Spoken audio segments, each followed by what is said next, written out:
Bien-aimés frères et sœurs, nous vous saluons tous dans les noms précieux de notre Seigneur Jésus-Christ. Aujourd'hui, nous allons vous résumer la retransmission de ce mercredi 10 septembre 2025. Nous allons lire pour cela dans Ésaïe chapitre 42. Nous allons juste aborder les quelques points saillants qui nous ont touchés. Nous commençons dans Ésaïe 42. Nous lisons à partir du verset 19. Qui est aveugle, sinon mon serviteur, et sourd, comme mon messager que j'envoie? Qui est aveugle, comme l'ami de Dieu, aveugle comme le serviteur de l'Éternel? Bien-aimés frères et sœurs, je me souviens il y a plusieurs années que ce verset 19 d'Ésaïe 42 avait fait couler beaucoup de salive et beaucoup d'encre dans les milieux du message.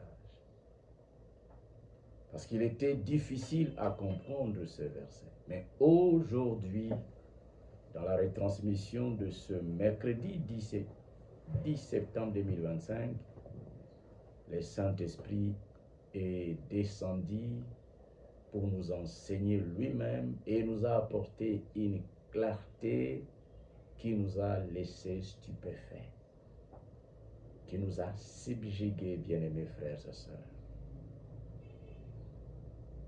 La grande question qu'on s'est posée à l'époque, c'était de savoir comment ici l'Écriture parle du serviteur de l'Éternel, mais qui est aveugle. Et qui est ce serviteur-là? Et comment un serviteur de Dieu peut-il être aveugle? Peut-il être sourd? Les discussions étaient chaudes. Chacun s'est permis de dire ce qu'il pouvait dire. Mais voilà ce que le Saint-Esprit nous a apporté comme clarté à ce sujet, bien-aimés frères et sœurs. Premièrement, il faut rentrer dans les contextes pour connaître de qui l'Écriture parle ici au verset 19. Qui est le serviteur de l'Éternel, que l'Écriture appelle mon serviteur, mais qui est aveugle et qui est sourd. Les contextes, pour les comprendre, nous devons rentrer au verset 1er du chapitre 42, du même chapitre. Donc vous voyez qu'une écriture, pour mieux la comprendre, il faut la laisser dans son contexte. Il ne faut pas l'extraire de son contexte. Alors, remontons au verset 1er pour voir les contextes. Nous lisons. Voici mon serviteur. Voilà les contextes. Mon serviteur dont il est question au verset 19, c'est de ce serviteur dont il est question au verset 1er. Voici mon serviteur que je soutiendrai, mon Élie, en qui mon âme prend plaisir. Notez les éléments caractéristiques pour que nous puissions découvrir tout ce qui est celui que l'Écriture appelle ici mon serviteur au verset 1er, ainsi qu'au verset 19. J'ai mis mon esprit sur lui. Il annoncera la justice aux nations. Il ne criera point, il ne lèvera point la voix, et ne la fera point entendre dans le riz. Il ne brisera point les roseaux cassés, et il n'éteindra point la mèche brille encore. Nous pouvons nous arrêter là. Ce chapitre 42 parle du Messie. Ésaïe prophétise ici concernant le Messie. Et il l'appelle mon serviteur. Parce que Dieu, dans son plan, lui, le Seigneur de gloire, il a résolu de s'abaisser pour accomplir le plan d'Isaïe. Lui, le Seigneur, il a résolu de s'abaisser, de devenir un serviteur pour accomplir l'œuvre de la rédemption dans un corps de chair. C'est de lui qu'Ésaïe parle.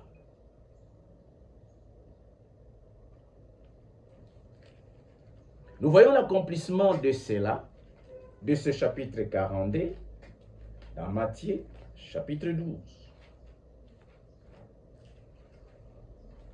Matthieu, chapitre 12, nous lisons l'accomplissement.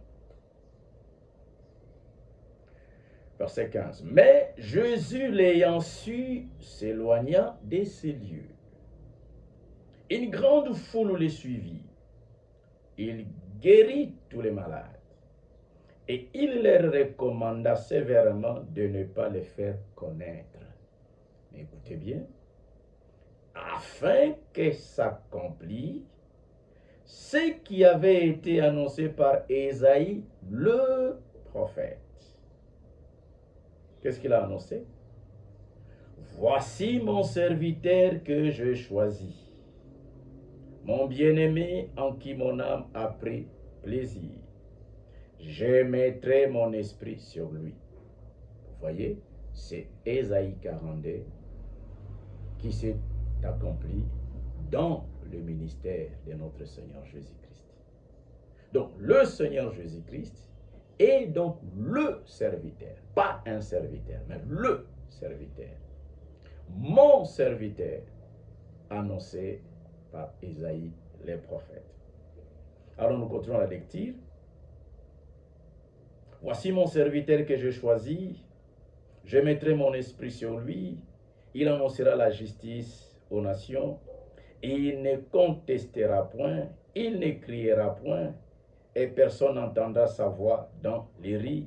Il ne brisera point les roseaux cassés, il n'éteindra point les lumignon qui fument, jusqu'à ce qu'il ait fait triompher la justice.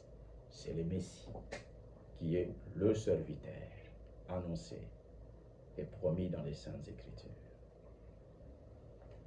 Donc, selon les contextes,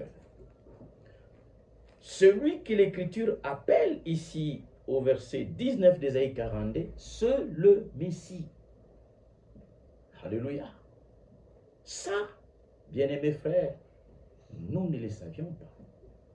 C'est le Messie. Mais maintenant, la grande question maintenant qui demeure, c'est pourquoi l'Écriture dit de lui qu'il est aveugle et qu'il est sourd. Car le verset 19 dit, qui est aveugle, sinon mon serviteur, et sourd comme mon messager que j'envoie. Qui est aveugle comme l'ami de Dieu, aveugle comme le serviteur de l'Éternel. Pourquoi l'Écriture dit qu'il est aveugle, qu'il est sourd? La réponse, nous trouvons cela dans Ésaïe chapitre 11, verset 3. Donc le verset 19 d'Ésaïe 42 a un lien direct avec Ésaïe 11, verset 3. Et nous lisons. Ésaïe 11. Je préfère qu'on commence au verset 1er pour voir encore une fois les contextes. Que ce du Messie dont il est question ici au chapitre 11 comme au chapitre 42. Verset 1er. Puis un rameau, puis un rameau,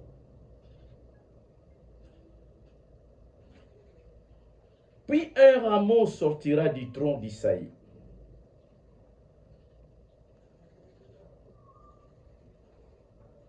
Et un rejeton naîtra de ses racines.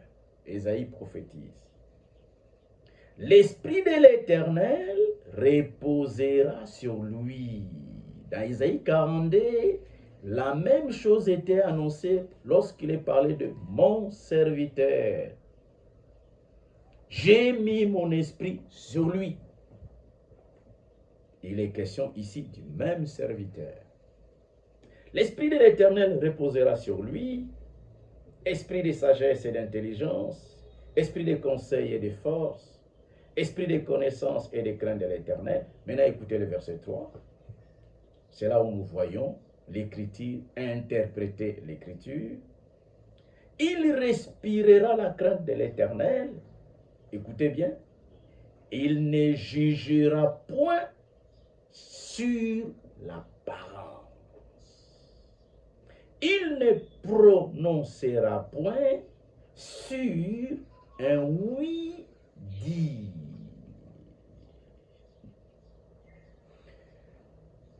Je vérifiais dans Darby, le verset 3. Écoutez comment est-ce que cela est traduit. Il ne jugera pas d'après la vue de ses yeux. Voilà ce que le Messie allait être. Il ne jugera pas d'après la vue de ses yeux. Donc il a les yeux pour voir. Il voit, mais il ne jugera pas d'après ce qu'il voit. Il sera comme un aveugle. Nous, les hommes naturels, nous jugeons d'après ce que nous voyons. Mais lui, il n'allait pas juger d'après ce qu'il voit avec ses yeux. Il ne reprendra pas selon l'ouïe de ses oreilles. Il ne va pas aussi juger d'après ce qu'il entend, le oui-dit, ce que les gens disent, les uns et les autres. Vous avez appris, vous avez entendu. Même tout ce que les gens pouvaient raconter, pour lui, ça n'avait aucune importance. Il n'allait pas juger d'après ce qu'il entendait les gens dire. Il était donc comme un sourd. Il allait être comme un sourd par rapport aux ondits, comme un aveugle par rapport à ce qu'il voit. Mais il va juger sur base de quoi? Parce qu'il ne juge pas d'après ce qu'il voit. Il ne juge pas d'après ce qu'il entend. Et pourquoi il ne juge pas d'après ce qu'il voit et d'après ce qu'il entend? Alléluia. C'est parce qu'il est Dieu. Oui, il est serviteur dans la chair, dans un corps, pour accomplir l'œuvre de la rédemption. Dieu en service pour mourir. Mais celui qui s'est abaissé comme serviteur, c'est Dieu lui-même. Dieu qui est omniscient, qui connaît toutes choses. Et donc lui ne va pas juger selon ce qu'il voit, selon ce qu'il entend. Il va juger d'après sa connaissance en tant que Dieu qui connaît toutes choses. C'est cela que nous trouvons dans Jean chapitre 2. Tout ce que je suis en train de dire là, je ne fais que répéter. Vous résumez ce que l'Esprit, comment l'Esprit nous a éclairé, nous a porté la clarté sur le verset 19 d'Ésaïe 42. Jean chapitre 2, nous lisons le verset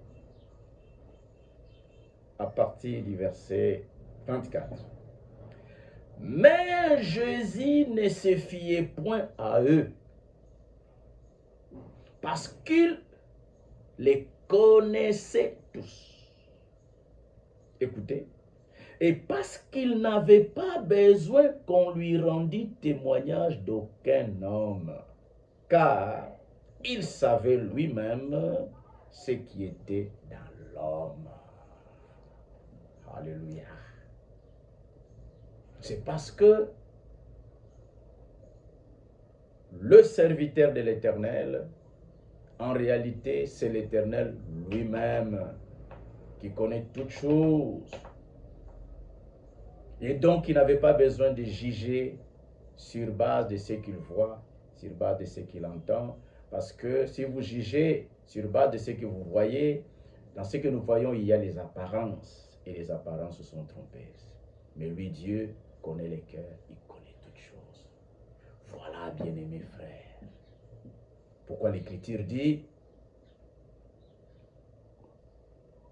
de lui qu'il sera aveugle et sourd.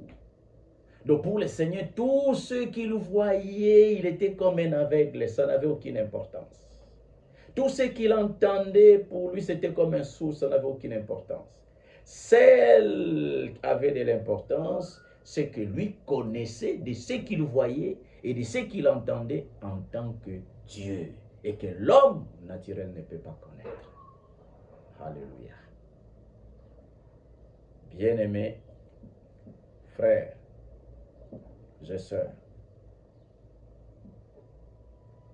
voilà comment est-ce que je vous lis un extrait de la retransmission.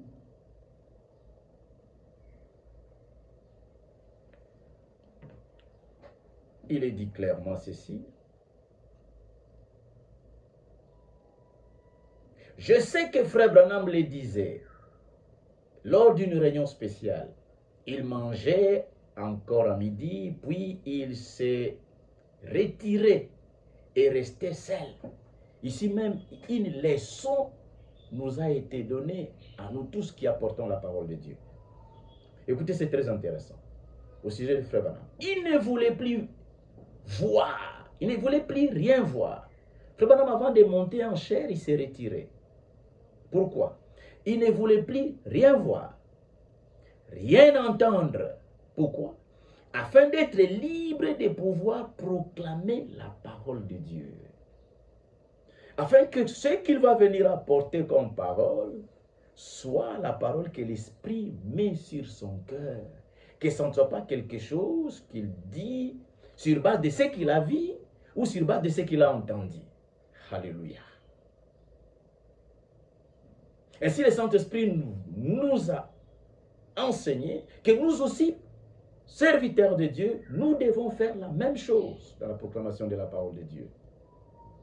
Nous devons rester dans la présence de Dieu suffisamment, de manière à ce que quand nous venons apporter la parole de Dieu, que ça ne soit pas sur base de ce que nous avons vu, sur base de ce que nous avons entendu. Laissons l'Éternel Dieu qui connaît ce qu'il y a dans les cœurs du peuple qui vient à l'église, que lui puisse parler à son peuple. Alléluia. Maintenant, il continue, il dit, ainsi notre Seigneur a entendu et il n'a pas entendu. Alléluia. Il était donc sourd. Il a vu et il n'a pas vu. Il n'a pas vu ce qu'il voyait. Il n'a pas entendu ce qu'il entendait. Il ne l'a pas gardé. Il ne l'a pas laissé entrer en lui. Il n'avait besoin d'aucune explication de qui que ce soit. Rien. Il savait de lui-même comment était chaque personne. Alléluia.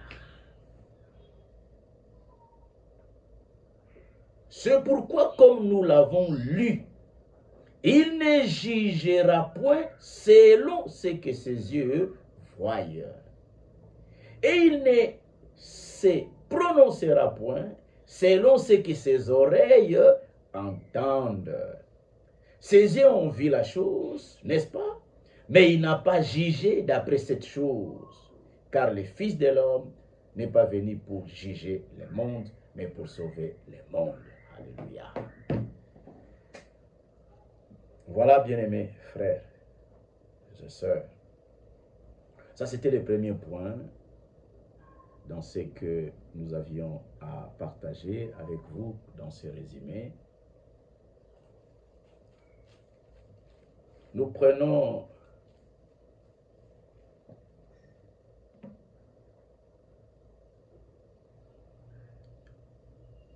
un autre élément.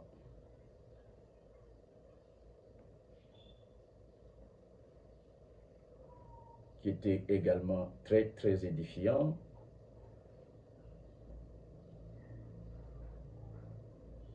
Ça, on lit juste avant de passer à la dernière partie.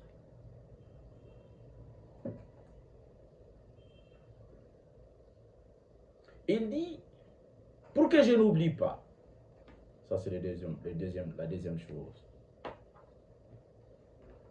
pour que je n'oublie pas, je vais devoir écrire, mais ces vieilles embrassades, vous voyez, ce sont des pratiques que nous voyons parmi les hommes. Les gens se rencontrent, les frères se rencontrent, ils s'embrassent. Maintenant, il dit, ces vieilles embrassades roumaines, trinitaires, qui étaient pratiquées ici lors des dernières réunions, doivent également disparaître. Bien-aimés frères, vous avez entendu l'expression « doivent disparaître ». Donc, nous sommes arrivés à une phase où le Seigneur ne veut plus voir certaines choses dans l'Église. Tout ce qui n'est pas biblique, qui n'est pas la parole, Dieu veut que cela disparaisse du milieu de l'épouse, du milieu de son peuple. Car le Seigneur veut avoir une épouse parole. Donc, il n'y a rien qui ne doit rester dans l'épouse qui n'est pas la parole de Dieu. Tout ce qui n'est pas la parole doit disparaître. Toute pratique non biblique doit cesser et disparaître du milieu de l'épouse, car l'épouse doit être une épouse parole. J'ai beaucoup aimé cette expression. Doivent également disparaître. Il continue.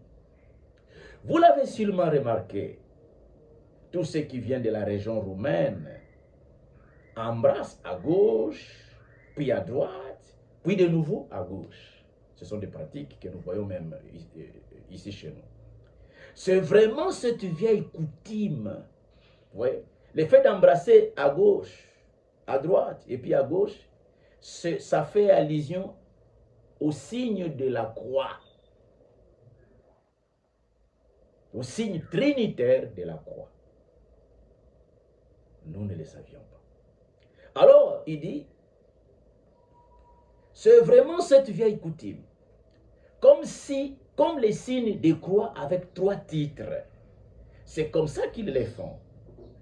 Et on me dit depuis des années si je ne devrais pas corriger ça.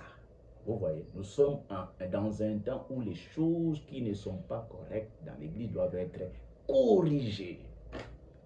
Et nous devons nous laisser corriger. Même nous, les enseignants, même nous, les prédicateurs de la parole de Dieu.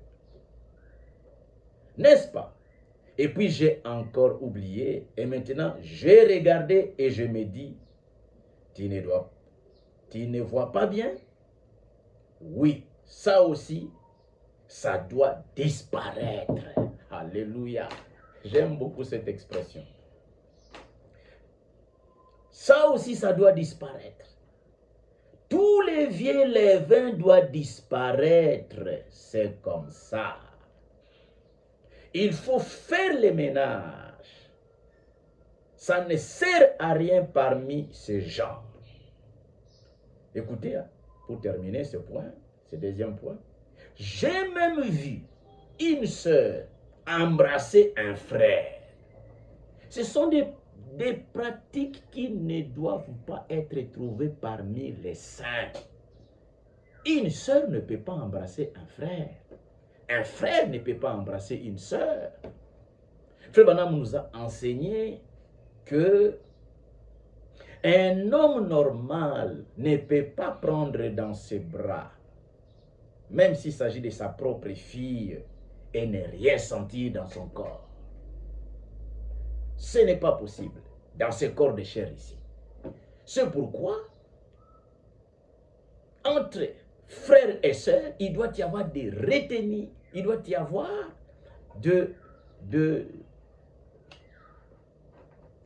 une manière de vivre qui soit pure et sainte. J'ai même vu une sœur embrasser un frère. Et ça doit aussi disparaître. Alléluia. Alléluia. Donc toutes ces légèretés-là, que nous avons laissées dans les dénominations, ne doivent pas nous suivre dans les messages. Ça doit aussi disparaître. Tout doit disparaître, absolument tout. Alléluia. Si tout ce qui n'est pas parole doit disparaître, absolument tout, quel sera le résultat final? Une épouse parole. Alléluia. Voilà, mes bien-aimés frères et sœurs, le but que le Seigneur poursuit maintenant avec ce qui sort comme enseignement, prédication, au travers de retransmission. Il s'agit véritablement d'une œuvre de finition. Le Seigneur est en train d'achever son œuvre. Et par la grâce de Dieu, nous sommes témoins. Nous sommes en train de vivre l'achèvement de l'œuvre de Dieu. Et Dieu nous en donnera le courage pour cela. Amen. Pour que ces choses-là disparaissent. Alléluia. Nous n'avons pas tenu de prédication morale pendant toutes ces années. Mais il est maintenant temps de mettre de l'ordre dans ces choses très pratiques. Bien-aimés frères et sœurs. Nous allons terminer maintenant avec le psaume 32. Parce que là aussi, le Saint-Esprit nous a enseigné des choses très profondes. Et c'est par là que nous allons terminer ce résumé. On ne peut pas tout dire. C'est un résumé. Nous avons donc pris les points que nous avons estimés essentiels. Nous lisons dans les psaumes 32. Psaume 32.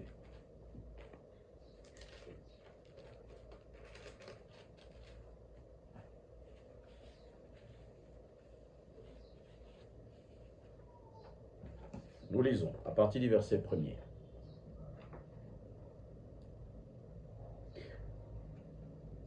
Avant de commencer, nous devons dire ceci, que le Saint-Esprit, parlant de ces psaumes dans cette retransmission, nous a montré que dans ces psaumes, il y a trois choses. Lorsque vous lisez ces psaumes, vous devez savoir qu'il y a trois choses. Et ce sont ces trois choses que nous allons rapidement faire ressortir. Verset 1er. Heureux celui à qui la transgression est remise, à qui le péché est pardonné. Heureux l'homme à qui l'Éternel n'impute pas d'iniquité, et dans l'esprit duquel il n'y a point de fraude. La première chose ici, c'est que David parle ici en général. Ce qu'il dit ici concerne tous les hommes. Ça concerne tous les hommes. Les hommes qui ont besoin du salut. Les hommes qui ont besoin de connaître les voies de Dieu pour les saluer, pour entrer dans la gloire. Et David montre ici les chemins pourvus par Dieu pour être justifié. Et ça concerne tous les hommes. Il parle en général, s'adressant à tous les hommes. Mais c'est David qui parle.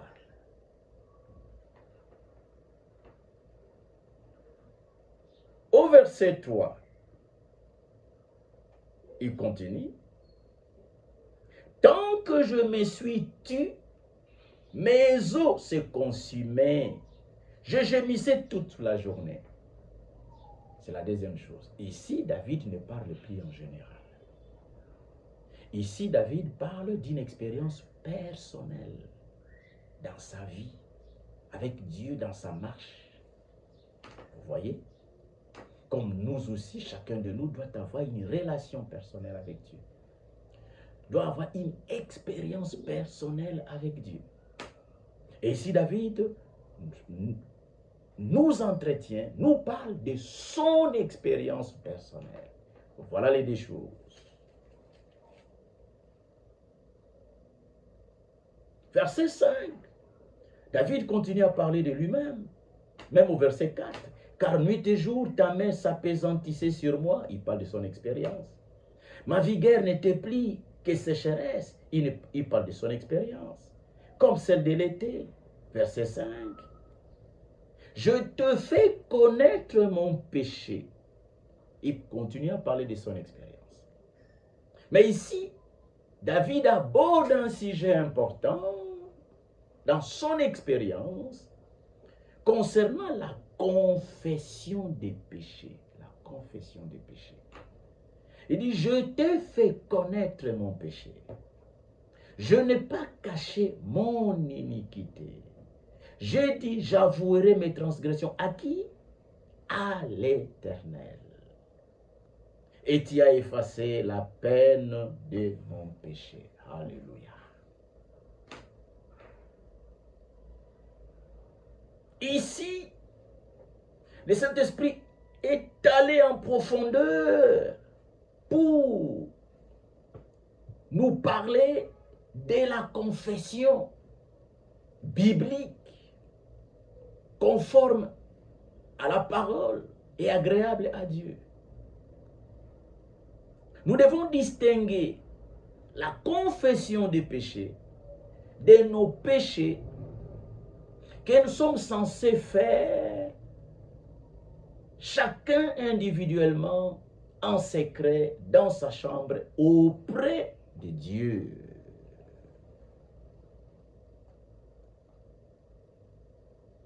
Nous devons distinguer cette confession-là que nous faisons à Dieu, comme David le dit ici, j'avouerai mes transgressions à l'Éternel.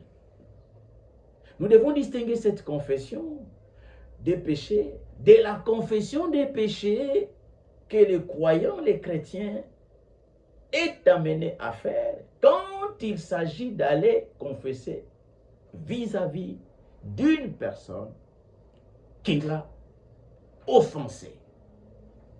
Voilà. Ça, c'est un autre type de confession. Et nous ne devons pas faire l'amalgame. On ne doit pas confesser au frère, à un frère ou à une sœur, les péchés qui relèvent de la confession auprès de Dieu. Donc il y a des confessions privées, en secret, auprès de Dieu, et la confession publique. La confession publique comme dans Actes chapitre 19, là où les gens qui avaient pratiqué la magie, ils sont venus avec leurs livres de magie après avoir cru. Ils ont confessé leurs péchés publiquement. Alors le Saint-Esprit nous montre que la confession publique des péchés ne concerne que les péchés qui ont été commis en public, que les gens connaissent, que vous avez commis en public, et que les gens connaissent et qui ont causé des dégâts. Et les gens ont été affectés par ce que vous aviez fait en public. Alors, ce type de péché, c'est cela qu'on est tenu de confesser en public. Et non pas le reste. Pour terminer au sujet de la confession, nous ne pouvons pas confesser les mauvaises pensées qui nous arrivent à nous tous, que nous pouvons avoir les uns vis-à-vis des autres. Parce que nous sommes dans un combat contre les esprits, les puissances des ténèbres. Satan nous amène toutes sortes de mauvaises pensées dans l'esprit. Il peut te dire, tel frère, c'est un hypocrite. Il peut te dire, telle sœur est orgueilleuse. Ce genre de pensées, nous ne pouvons pas aller les confesser auprès des concernés. En le faisant, nous courons le risque de commettre beaucoup de dégâts, de détruire nos frères et nos sœurs en allant leur confesser ce genre de choses. En faisant ce genre de confession, le diable va en profiter et il va causer beaucoup de destruction, beaucoup de dégâts. Pour terminer, nous lisons le verset 8. Nous avons donc vu, parmi les trois choses, déjà deux. La première, David parle en général. La deuxième, David parle de son expérience. La troisième, pour terminer, je t'instruirai et je montrerai la voie et te montrerai, excusez-moi, la voie que tu dois suivre. Je te conseillerai, j'aurai les regards sur toi. Alléluia. Ici, c'est la troisième chose. Ce David, nous lisons, je t'instruirai et te montrerai la voie que tu dois suivre. Ici, c'est Dieu, écoutez bien la nuance, écoutez bien, ici, et c'est vraiment merveilleux, c'est glorieux, ne manquez pas de saisir cette pensée, ici, c'est Dieu qui parle à David au travers de sa propre bouche. Alléluia. Est-ce que vous saisissez la pensée? Ici, c'est Dieu qui parle à David, mais au travers de David lui-même. Au travers de David lui-même. C'est David qui parle. Mais les paroles qui sortent, ce sont les paroles de Dieu adressées à David. Est-ce que vous avez compris, bien-aimés frères et sœurs? Comment notre Dieu, il lui arrive aussi de parler. Il est dit, le Dieu parle tantôt d'une manière, tantôt d'une autre. Il parle dans les songes. Il parle dans les visions nocturnes. Mais ici, nous découvrons, j'avoue, bien-aimés frères, que c'est pour moi la première fois de voir ça dans les Saintes Écritures. Je sais que j'ai déjà fait des expériences comme ça, où Dieu me parle. Pendant que je suis en train de prier, il me parle.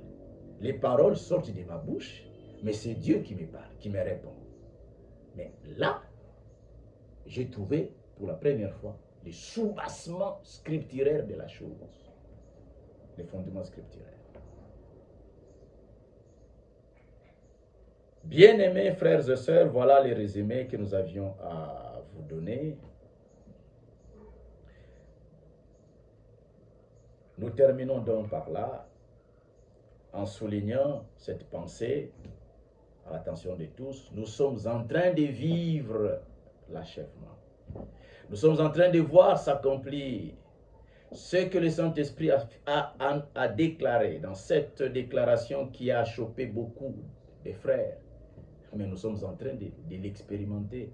Lorsque l'Esprit avait dit que ceux qui sont destinés à prendre part à l'enlèvement et à faire partie de l'épouse de l'agneau sont maintenant connectés dans le monde entier et ils suivent les retransmissions 3 fois par semaine, écoutez bien,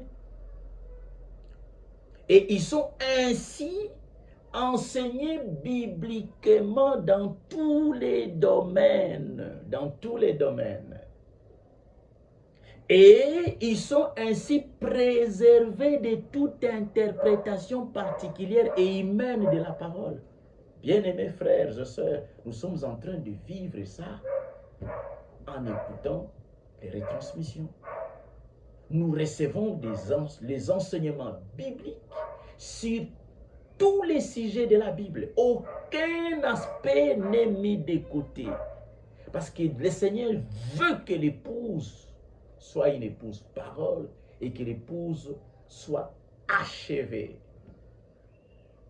Dans l'une des retransmissions, le Saint-Esprit a expliqué même, lorsqu'il est dit dans l'Écriture, dans Éphésiens 5, afin que l'épouse puisse paraître devant le Seigneur sans tache ni ride. Les taches et les rides dont il est question, ce sont les interprétations particulières et humaines des hommes. Tout ça doit être enlevé, nettoyé de l'Église, et c'est le travail que le Saint-Esprit est en train de faire maintenant. Et voici l'image qui a été donnée dans cette retransmission. C'est comme une épine. Vous piétinez une épine, ça vous entre en dessous du pied. Dès l'instant où cette épine vous entre dans votre pied, automatiquement, vous commencez à vous sentir mal à l'aise. Parce qu'il y a un corps étranger qui est entré en vous. Vous n'allez retrouver votre paix qu'après que cette épine soit ôtée. L'interprétation particulière dans l'épouse doit être quelque chose comme cela. Un corps étranger dans l'épouse qui doit être une épouse parole. De telle sorte que tout ce qui n'est pas la parole, glisser dans l'épouse, ça doit provoquer un malaise tel que nous ne pouvons pas avoir la paix, la tranquillité, tant que cette interprétation-là est au milieu de nous. Elle doit disparaître. Elle doit être extirpée de l'épouse. Parce que l'épouse doit être une épouse parole. Que le Seigneur vous bénisse.